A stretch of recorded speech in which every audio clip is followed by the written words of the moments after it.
Good morning and welcome to Quantum Heart Awakening. Welcome to 2026. I know it's been a while. I was away doing my own integration work and felt called to come back, return, and ground and do a little check-in for 2026. I'm going to start with just a gong of my crystal bowl. And let's all take deep breaths and ground in our bodies, in time and space.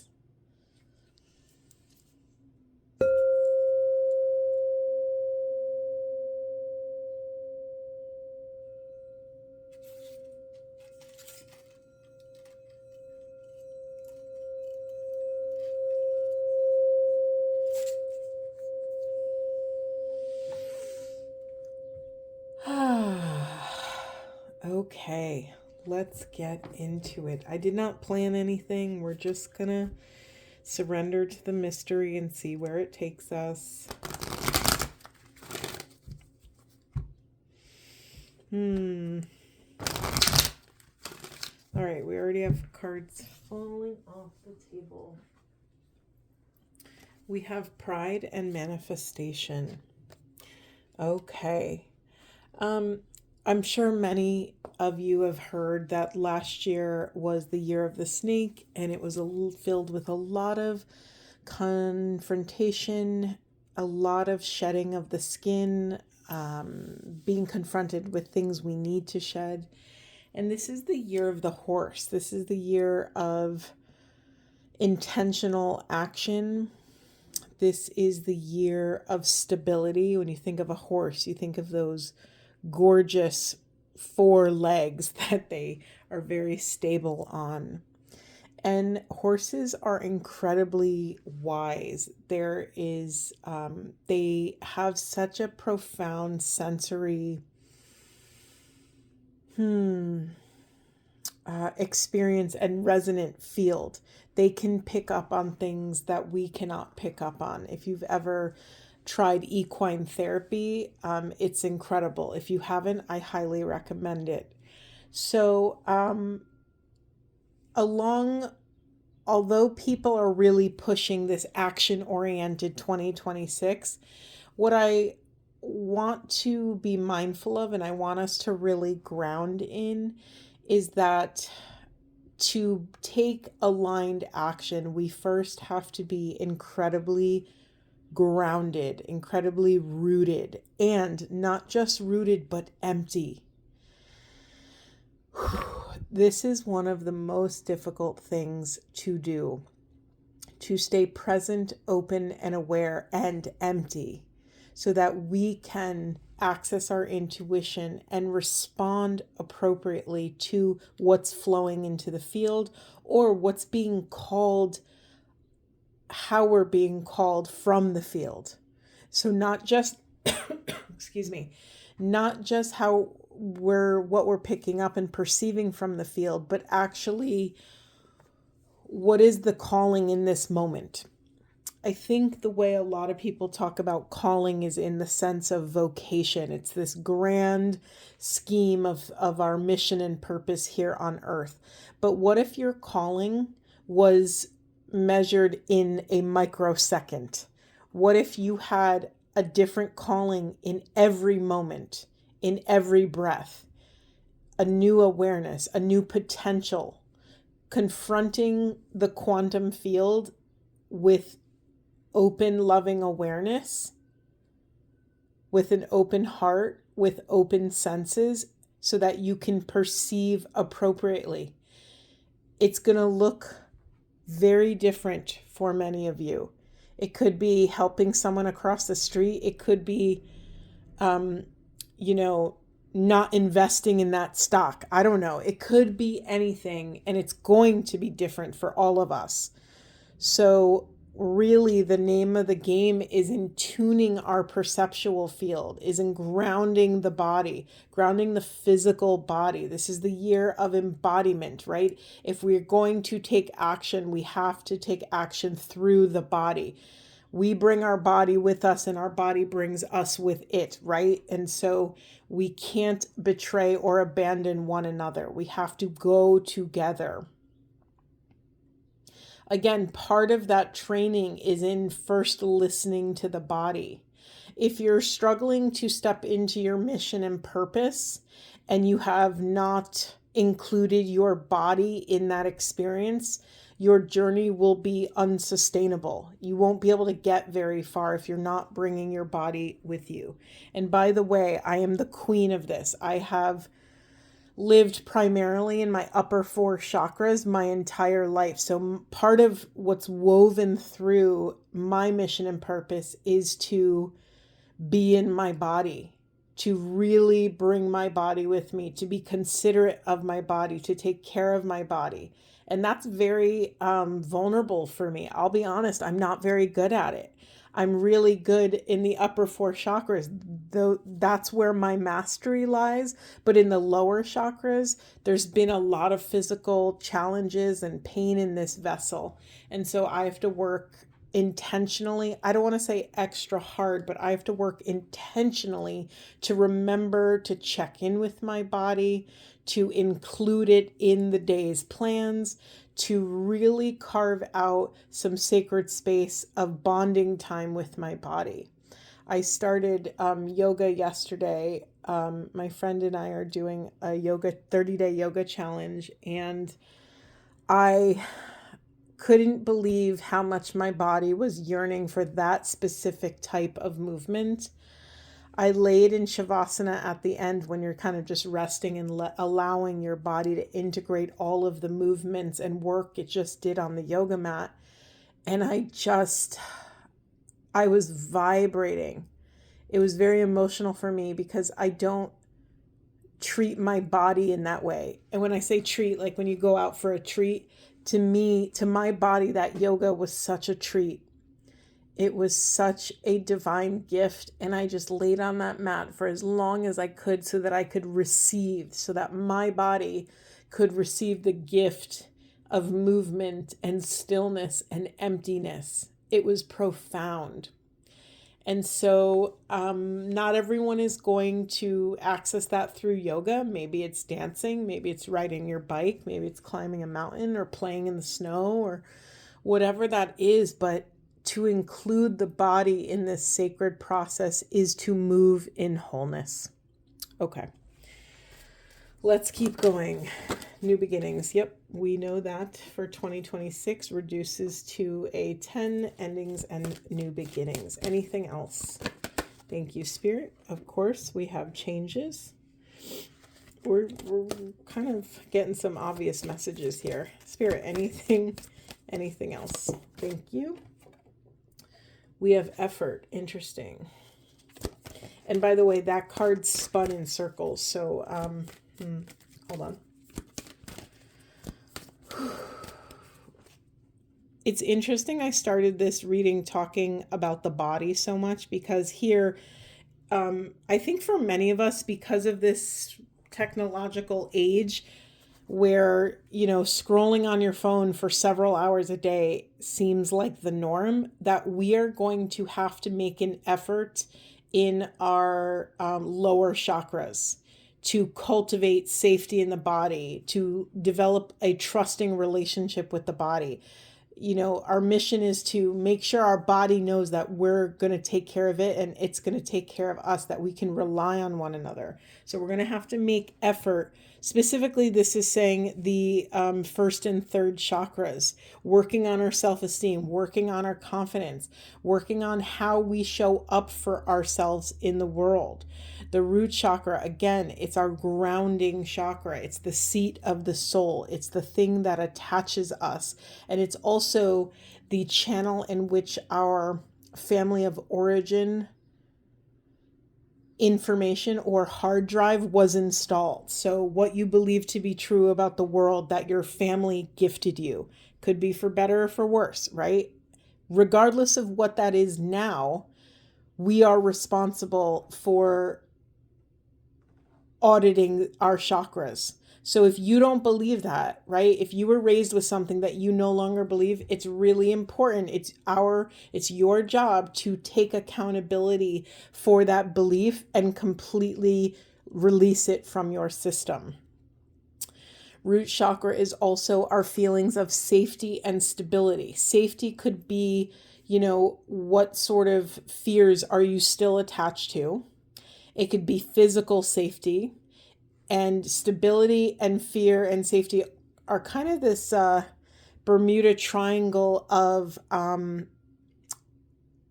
it's the visual I'm seeing is like a tripod, right? And so is this financial for you? Is this being loved? What sort of fears or attachments do we still have that are anchors in the root chakra? What is it time to release? Okay, sorry, I got distracted. A few different narratives coming in, but they're not fully developed. Anything else before we move on, Spirit?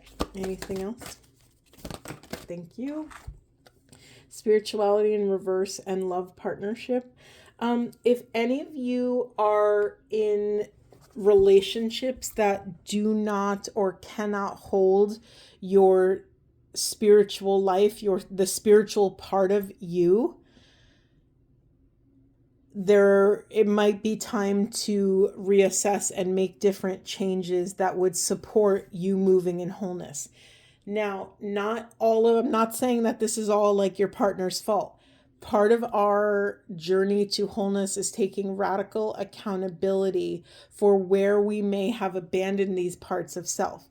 If you fall in love with someone and you're with them for 5 years and you for those 5 years have been hiding this part of yourself, it's not their fault that they haven't accepted that part if you have not shown them that part, right? So this is where the responsibility falls on us to dare to step into our vulnerable truth, to meet ourselves at the edge of self, get comfortable, learn how to love ourselves there, and then learning how to allow someone else to love us there. That's such a deep, rich, vulnerable experience. It's deeply, deeply vulnerable, especially if you've really protected this part of yourself, whatever it is. And not all partners will be so open, loving, and accepting to receiving this new part. So there's a lot of moving gears to this situation. They might feel betrayed because they've been with someone and they didn't know who they were all these years. They might be mad. They might have, the full spectrum of emotions. You might as well. And so really trusting in the process, really bringing loving awareness to that raw difficulty and just breathing into that moment, leaning into that discomfort. Regardless of how it turns out, there is a release. There is that exchange, that sacred exchange of energy, that moment when truth hits the open air and the world as we know it is different. I'm not saying this to be dramatic, but it's also just true. When you speak your truth, all of your internal parts, your inner child, all of the parts of you that have been traveling with you since you came to this planet, they will breathe a sigh of relief because they can trust that you're going to stick up for them. They can trust that you're going to communicate their truth and not abandon or betray any parts of them. Okay, let's move on. Interesting. I just happen to look really quick. In the unconscious position, we have individuality. I'm going to leave it right here in reverse. So this, when I have a reversal in the unconscious position, for me, this is a false shadow. So if it was upright, I would say part of this collective that I'm reading for has pushed their individual self, whatever that means to you, your authentic higher self, into the shadow, but it's in the reverse. So hold on. Okay, this is a very double-edged message here. So for some of you, that could be true, but what this is specifically leaning into is, I'm choosing my words carefully. I don't want to say the brainwashing, but I'm going to say the brainwashing because I can't think of a better word. When we are born into a very strong family unit, it could be the actual nuclear family, it could be your family of origin, it could be the culture or the place in which you've grown up, it could be, with the society, the government, whatever sort of umbrella this is speaking to. We might not even be aware that we are not accessing our most authentic self. Sometimes the patterns of inherited projections are so deep. They run so deep that we ourselves believe that this is our true self. But in fact, it might be just a very well-rehearsed pattern that we've inherited. Anything else about that? So anytime, you've probably heard me say, anytime I see an 11, I view it as two pillars. And for me, this is a symbol of pillars of ascension. Anytime I see pillars, it's like the call to walk through a threshold. When I see these pillars in reverse, it's telling me that we, the collective I'm reading for, have walked through wrong thresholds. And by wrong, I just mean karmic, that you had to go through them because you had to learn those lessons, right? We have to sometimes swing so far in the wrong direction that the only direction that's left to go is the right direction.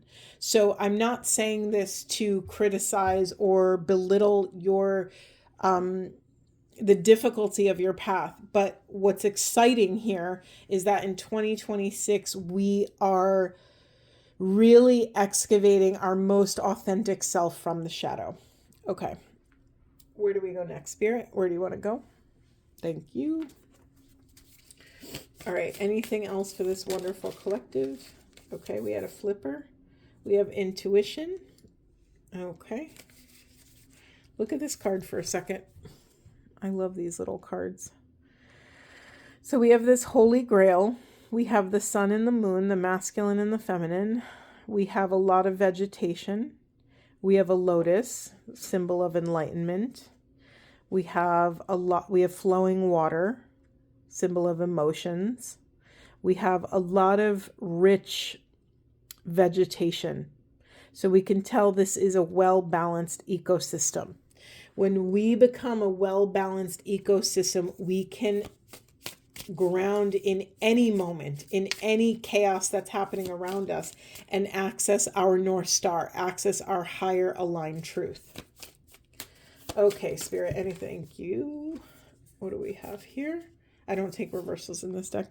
We have horsetail, patience. Yes. Yeah, this is a process. I don't have to tell you. If you're listening to someone like me, then you're someone who's been walking this path for a while and you know the drill.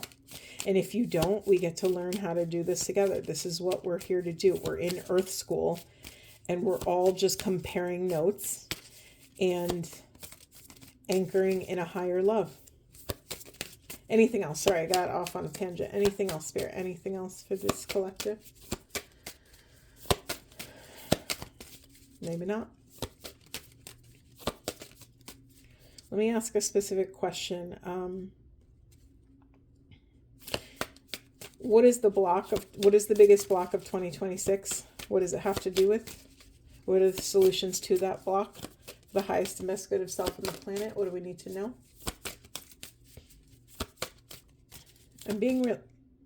I'll take it. We had a flipper. Harmony. Yeah, balance. Okay.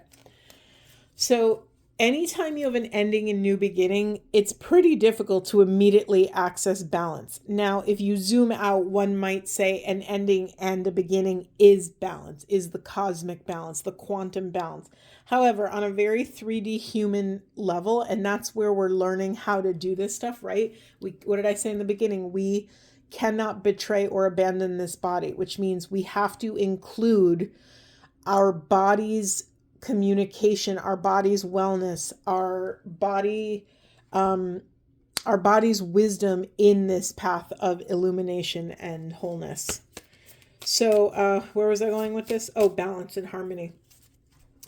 It's what did I ask? I asked, what is the biggest block to 2026? And it's going to be the recalibration, right? If you've ended something and you're beginning something, think about a newborn fawn, a little baby deer that was just born. Their whole world is new. They're learning how to walk. They have those wobbly legs that, buckle in and they sometimes fall down.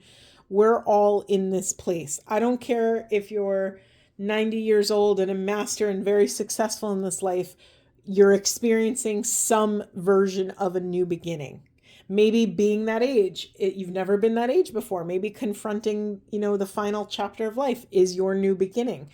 It's going to be different for all of us, but just know that the gold in the treasure box at the end of this 2026 is this harmony, is this peace, is this balance. Anything else you want to share with us about 2026? Anything else we need to know?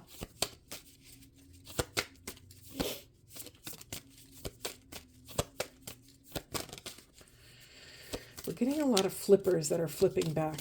There we go. I'm going to take all of these because that took a while. We have, 2026. We have the journey. We have Weaver. It's this lavender card. Lavender keeps coming up. I dreamt of lavender last night. My friend was meditating on the medicinal effects of lavender. It's a very spiritual plant. And what do we have here? Higher consciousness. So part of what you and we are doing in 2026 is weaving the wisdom, not just from 2025, but from our entire lives. We are being called to weave the 3D truth, to reveal this sort of 5D tapestry of wisdom that we get to take forward with us. I really love these three cards together, that the journey, can we just look at this for a second? The journey is in putting all of your ingredients that you've gathered over your lifetime, putting them all in the pot and distilling your soup, whatever that is, cooking it down, letting it get deeply, deeply concentrated, seasoning it with presence and love so that you can extract what you're here to bring to the planet. And this beautiful Weaver card, which actually I'm silly. I thought this wasn't the lavender card. I'm like, that looks like lavender. Sorry, my brain's not fully awake. Hold on. I'm very drawn to this baby on her back. Something about weaving our innocence, our divine preciousness into all of this very mental, analytical work, philosophical, psychological work that we're all doing on this path inward. Yes, do not forget to integrate and bring your inner child with you. That precious, innocent child that is perfect, pristine, and untouched by the world. Okay, anything else, Spirit? Anything else? Nope. Hold on. Gotta switch decks. Deep breaths, everyone. This is a lot. And just reminding you, if you listen to this one or more times, remember this is a very zoomed out, broad strokes of 2026. This isn't what's happening tomorrow. This is a slow, rich process of a journey. Hold on one moment. I have half the deck flipped over. What do we have here? We have the grandmothers. Remember your roots perspective. Thank you. Anything else, Spirit? Thank you. Brothers of the Rose, sacred masculine protection, support. This is a beautiful, beautiful message to get at the beginning of 2026 because the feminine is rising, and the feminine has always been flowing at a higher level of consciousness. The feminine quite literally is the portal that ushers in new souls on the planet. I always say this, and I haven't found a better way to say this, but the feminines are the doorway. They're the bouncers at the doorway between 5D and 3D. So the feminine energy has been closer to the wisdom forever. It's just been all of these other structures that have been blocking the feminine wisdom. And so to have a sacred masculine stand tall and say, no, I am here to protect this energy so you can work on your magic, so that you can distill your truth, your wisdom, your power even more, so that you can show up and serve collective consciousness. This is one of the higher aspects of the divine masculine, that they are the divine protectors. They are holding the line, they are holding the border and creating a safe, supportive, beautiful container of presence. I was going to say state of safety as well, right? There's so much safety when we do not have to worry about needing protection. This could be physically, mentally, emotionally, spiritually, energetically, whatever. Take it as it resonates. But we can now, the collective divine feminine can now feel safe enough, regulated in her nervous system enough to step into the divine gnosis, to step into that profound wisdom, to move us all forward. In its highest state, that's what the divine masculine does, because the masculine sees the value in investing in the feminine, because she moves us all forward, right? A rising tide lifts all ships. So why wouldn't we want to support the feminine, right? Anything else? It's a really beautiful message. Anything else? We got a bunch. Am I going to take them all? Yes, I am. We have the thorn, boundaries, clear communication. The rose of Venus, flow, harmony, and the right relationships. And joy, fun, life, or success, the sun card, total illumination. Wow. We're getting a repeating message here. Do you remember earlier when I said that if some of you are in a relationship or partnership in some capacity that does not or cannot or will not hold the spiritual part of your personality, changes are coming, right? Having clear communication about our boundaries, about our wants, needs, desires, our fears, our truth, about what brings us joy. Let me just ask it directly. Where does your life force feel safest? When your life force feels safe, it will start to flow. When you can access that beautiful flow, your nervous system is regulated, you are grounded, you are empty, you are present, you are open to divine wisdom. You can access your intuition, which then feeds wise discernment, so you can make appropriate choices in your life that are in alignment with your soul's highest calling. Do you see how all of these, it's like all of the rivers flowing down the mountain, all these different rivers eventually lead to the same ocean or body of water. There's something about that, of really honoring what your flow is. We have another card of harmony, bringing harmony within and without, right?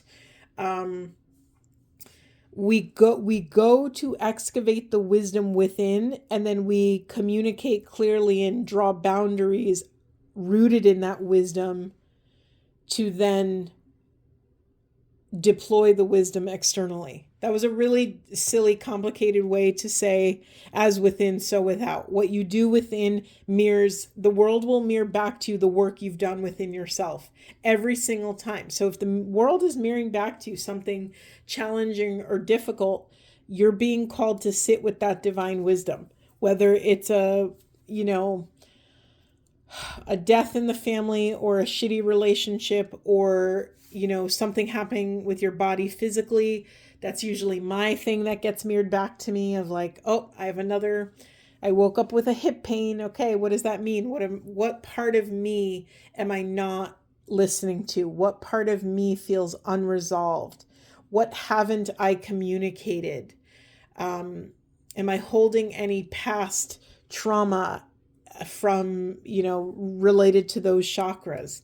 Our body, our biography in our body, our biology in our body is our biography, meaning your entire history, your entire life experience shows up in the body. And when you start looking at your life that way, listening to the body first, it will start to reveal itself to you. It will show you what memories you're holding on to. It will show you, if you don't let go of this, you're going to continue to have this kind of pain.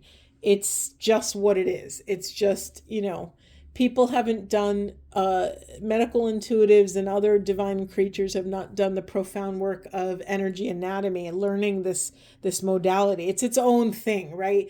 Yes, it has to do with the chakras, and knowledge of that is helpful, but it's a whole, how do I say this?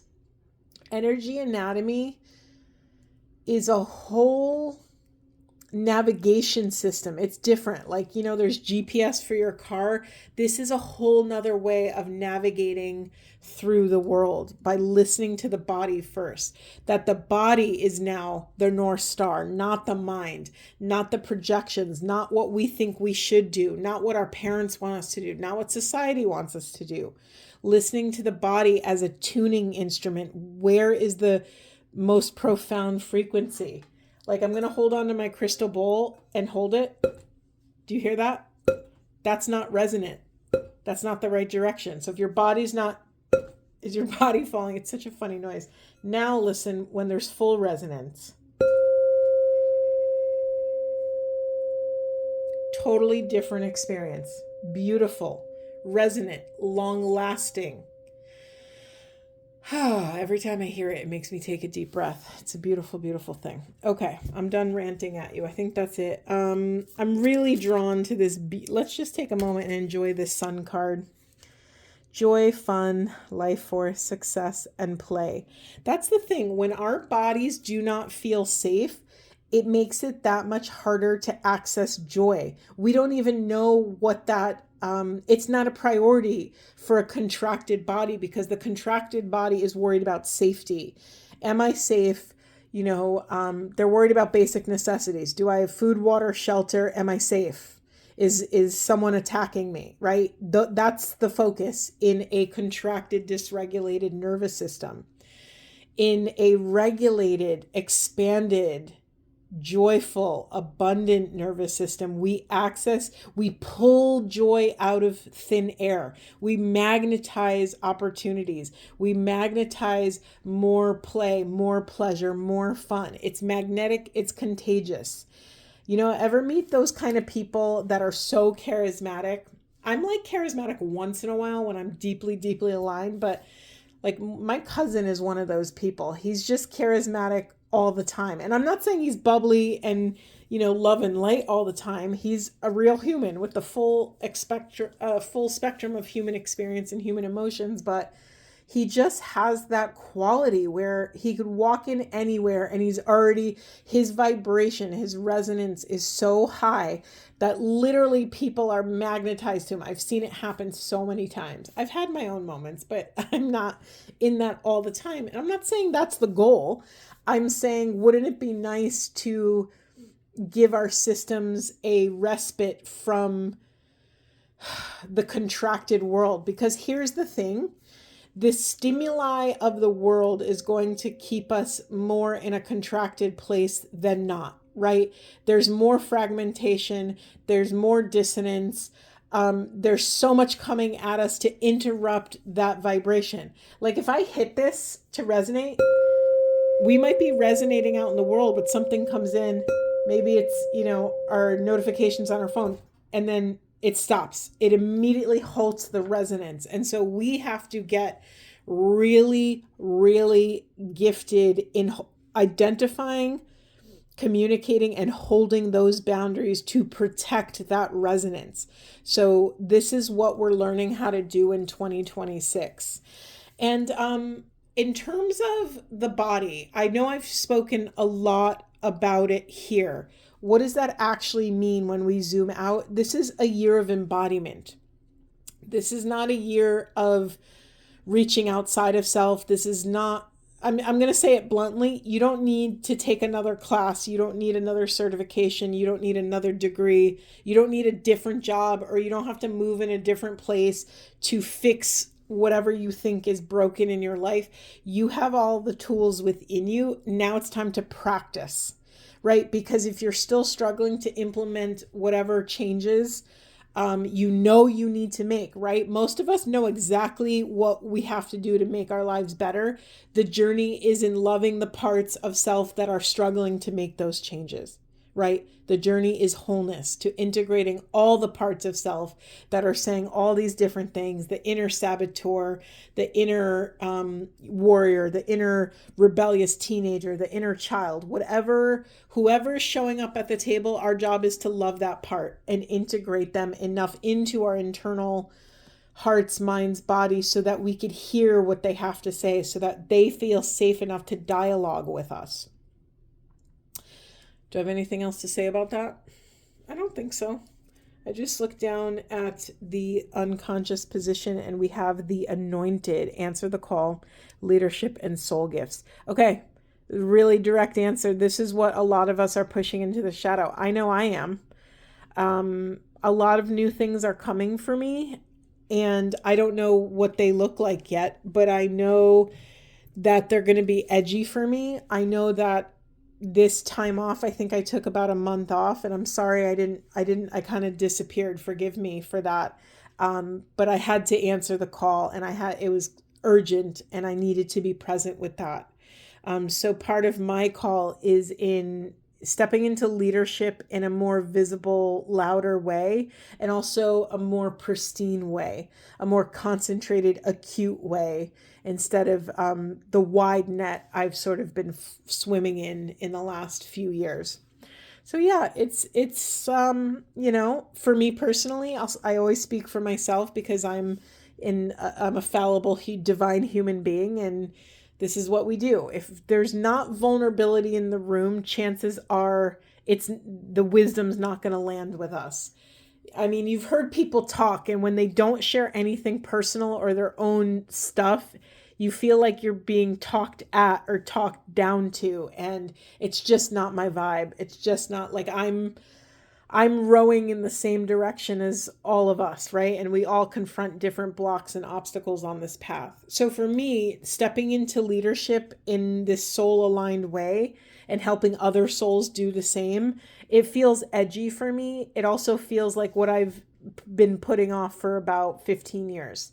So, I've had enough obstacles removed, or enough contracted moments happen because I've been avoiding the call. Does that make sense? It's just, I wish I could say like all these lovely, beautiful things, but when we avoid our calling, our intuition long enough, other things in our life start to break down. For me, it's usually my body, and that's usually the end of the line. Carolyn Mace always talks about how when we don't answer the call and honor our intuition and pursue the healing higher path in a moment, when we cross our own boundaries, there's 3 markers, there's 3 stages of this. First, when we don't do this, so when we don't listen to our intuition, it first, sorry, hold on, something else is coming through. Let me say one thing at a time, Spirit. I'm getting bombarded. You know what's so crazy? I'm looking out my window and there's a house off in the distance with a double door. There's something when you think about going through a door, when you enter a building and when you leave a building. This is what they're showing me. It's very interesting. You can't do those 2 things at the same time, right? You can only do one at a time. You could enter or you can leave. And so something about discernment is coming through around, you can't, say yes and be a no at the same time. Your body cannot hold that resonance and dissonance, right? It's like you're screaming and forcing a fish to walk on land. Like you can't, It's just not going to work. And so there's something here about being really true and authentic with your discernment. Is it a yes or is it a no for you?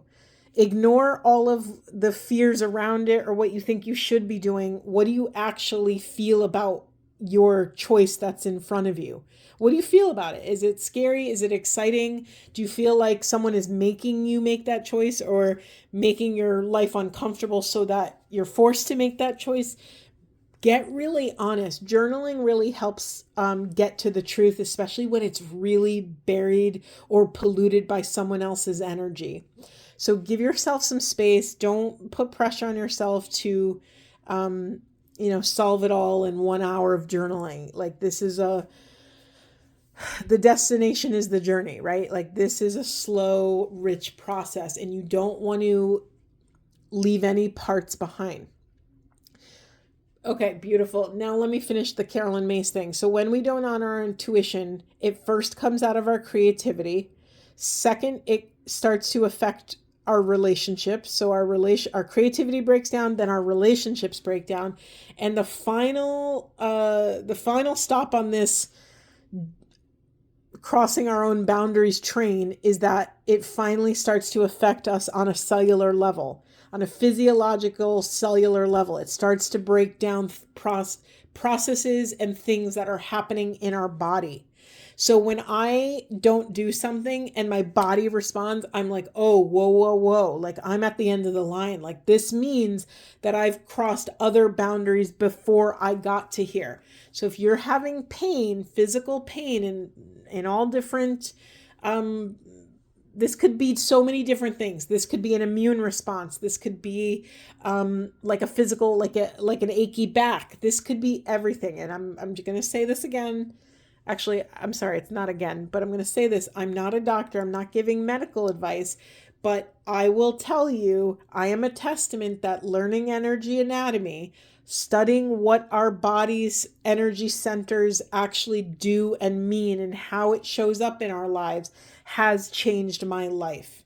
It's made me radically present with my body and truth. It's somehow linked my fifth chakra with all my other chakras, right? Your fifth chakra is your throat chakra.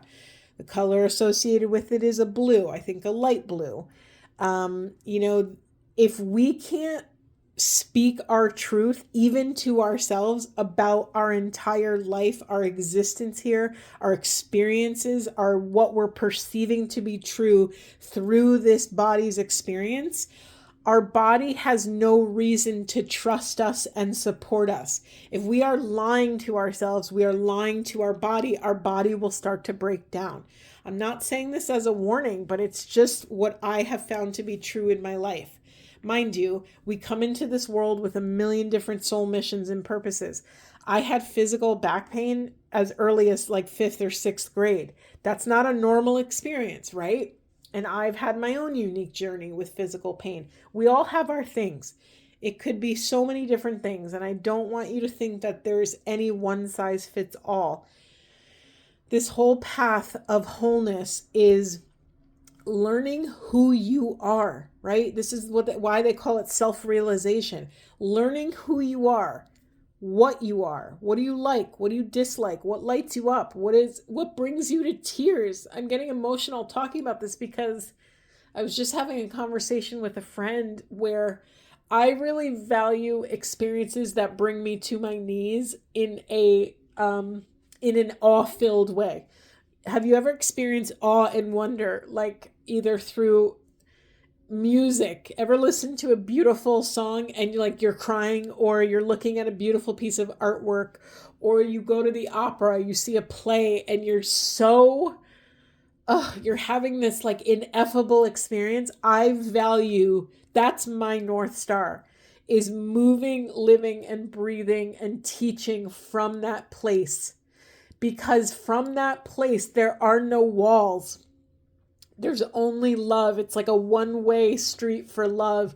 Your heart is just so overcome. It's overflowing with gratitude for life, for this experience, for whatever's making you wake up and feel human again and part of something bigger than yourself. As I'm talking, I just want to let you know that my throat's closing up. And when that happens for me, that means what I'm saying is right on the money. It means I'm hitting the target, that this is the thing that I've sort of hid, or my throat's closing because for me personally, this is difficult for me to fully own and claim. And yet here I am doing it. And so it's messy. I'm crying. You're listening to me crying. You're listening to me share wisdom. And it's messy and it's not this perfect thing. And that's exactly what we need.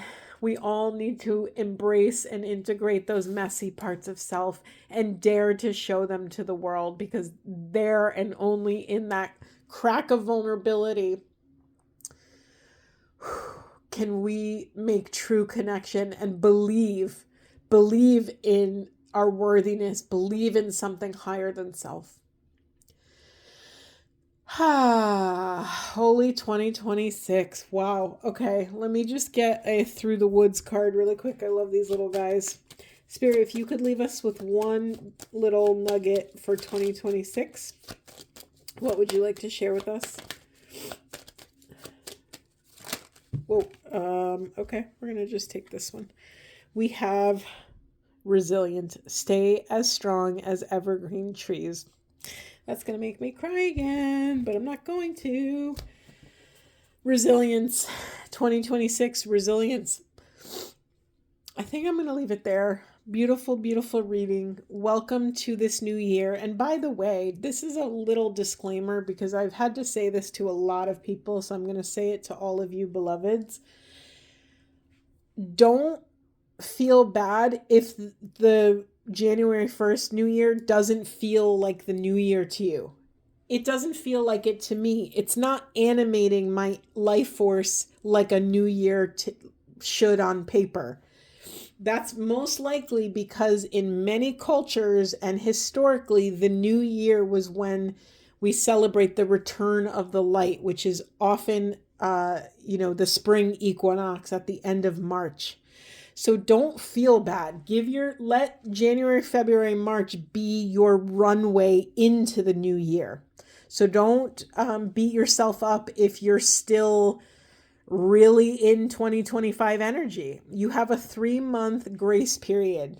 Oh, I like that. I like that idea that we get a 3-month grace period to purge, to confront, to take accountability, to love ourselves, to figure this out, to just let it be messy, right? Sometimes the visual they're showing me is, when you clean your house or your room, oftentimes you have to pull everything out to see what's there, to then make choices about what you keep, what you discard or donate or whatever. But we all know, everyone knows who's tried to clean a big space, it gets way worse before it gets better. It gets like a disaster zone. And oftentimes we lose steam right when we took everything out, right? That's such a funny common thing that happens to us. We get overwhelmed because we're looking at all our crap and we're like, oh no, what did I do? But keep going, okay? Keep going. All right, that's it. I'm going to leave it there. Happy sort of grace period New Year's, and I will see you in the next one.